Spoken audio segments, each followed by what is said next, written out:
This is section 2.1, part C, describing location in a distribution. To find the standardized score, or the z-score, for an individual observation, we transform this data value by subtracting the mean and dividing by the standard deviation. What effect does this kind of transformation, adding, subtracting, multiplying, and dividing, have on the shape, center, and spread of the entire distribution? So a group of students were asked to guess the width of their classroom to the nearest meter. Here are their guesses in order from lowest to highest.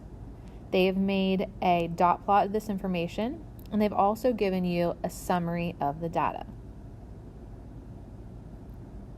So we need to describe the shape, center, and spread, as well as the outliers. So the shape of our distribution appears to be bimodal.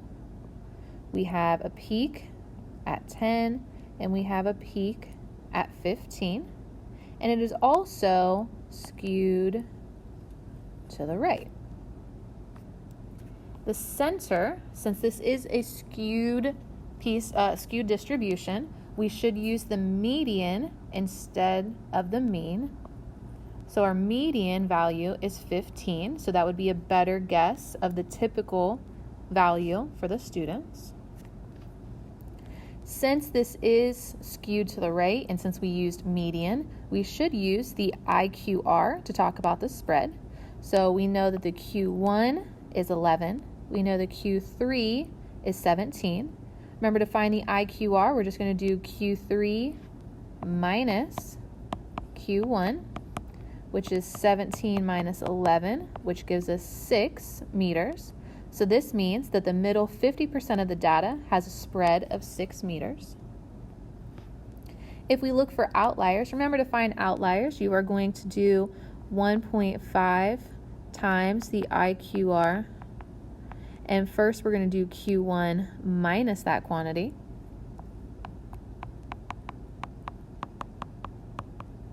And then we're going to do Q3 plus 1.5 times that IQR. Now our Q3 is 11.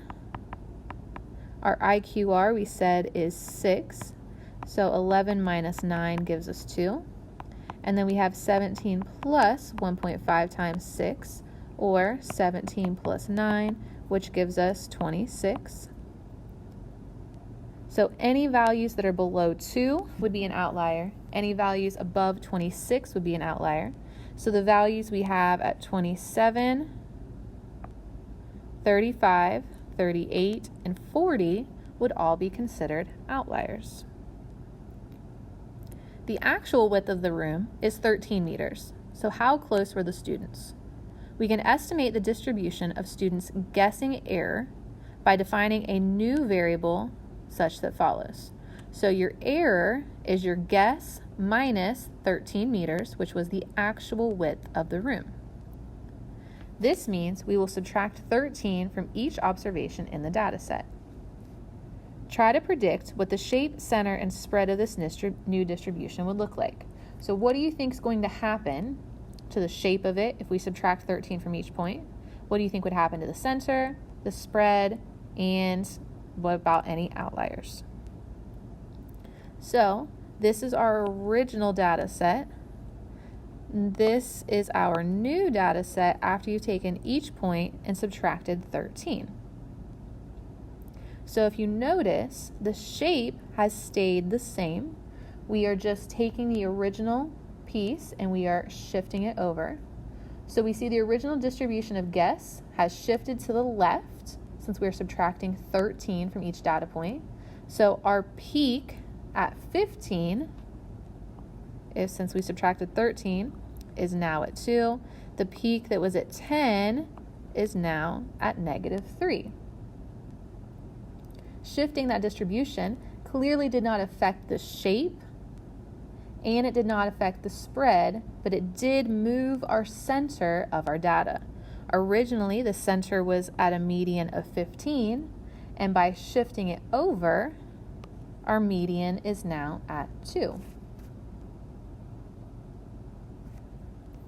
So when you're adding or subtracting a constant, from every piece of the data set, you are going to add whatever that measure is to the center, whether that be the mean or the median. If you are actually looking at each individual quartile, you will also add or subtract it from that. But you will not change the shape or the spread of your distribution. If we take the student error and transfer the value from meters to feet, we would have to multiply each measurement by 3.28 feet, since there are 3.28 feet in every meter. What effect do you think that multiplying by a value would have on the shape, the center, and the spread? So if we take a look, again, this was our original data with the errors. Now we're taking this and we're going to multiply everything by 3.28 to change it into feet instead of meters. So as you can see, the shape of the two set of data, meters and feet, are still the same. It's just the spread that is different. Both of them are bimodal and they're both still skewed to the right. The center has now moved and the spread is much different. The center went from being 2 to 6.56 for our median because we took 2 and we multiplied it by 3.28. And our IQR was at 6 because 4 minus negative 2 is 6. Now our IQR is going from 13.12 to negative 6.56. So the IQR also increased by 3.28 times the original. So if you are multiplying by a constant for every data point, you need to multiply or divide the measure of the center, and you need to multiply the measure of the spread. So the center and spread will change if you are multiplying or dividing, but once again, the shape of the distribution will stay the same. What does all this transformation information have to do with the z-score? To standardize an observation, you subtract the mean of the distribution, then you divide by the standard deviation. To standardize every point, you will subtract the mean, and then you'll divide by the standard deviation. Therefore, the shape of the z-score will stay the same as the original shape of the data points, because with addition or subtraction and with multiplication and division, the shape does not change. But when you add or subtract, you're shifting the center, and if you multiply or divide, you're shifting the center. So the center will be shifted over and then reduced. On the spread, it does not add or subtract anything from the spread, but it does reduce or increase the spread. So the spread will also be shifted over and then reduced by a standard deviation. So the figure below shows a dot plot of the height distribution of Mrs. Norvid's class, along with summary statistics from a computer output. Suppose that you convert the class's height from inches to centimeters. To do this, we would multiply by 2.54. Describe the effect that this would have on the shape, the center, and the spread. Because we are multiplying by a constant, the shape of your distribution will not change, but the center and the spread will both be multiplied by 2.54. If Mrs. Norvid had the entire class stand on a 6-inch high platform and then had the students measure the distance from the top of their heads to the ground, how would the shape, center, and spread compare with the original height distribution? Since we would just be adding 6 inches to every student's height, once again, the shape would not change. Since we are only adding to this value for each student, the spread would also not change, but the center would increase by 6 inches.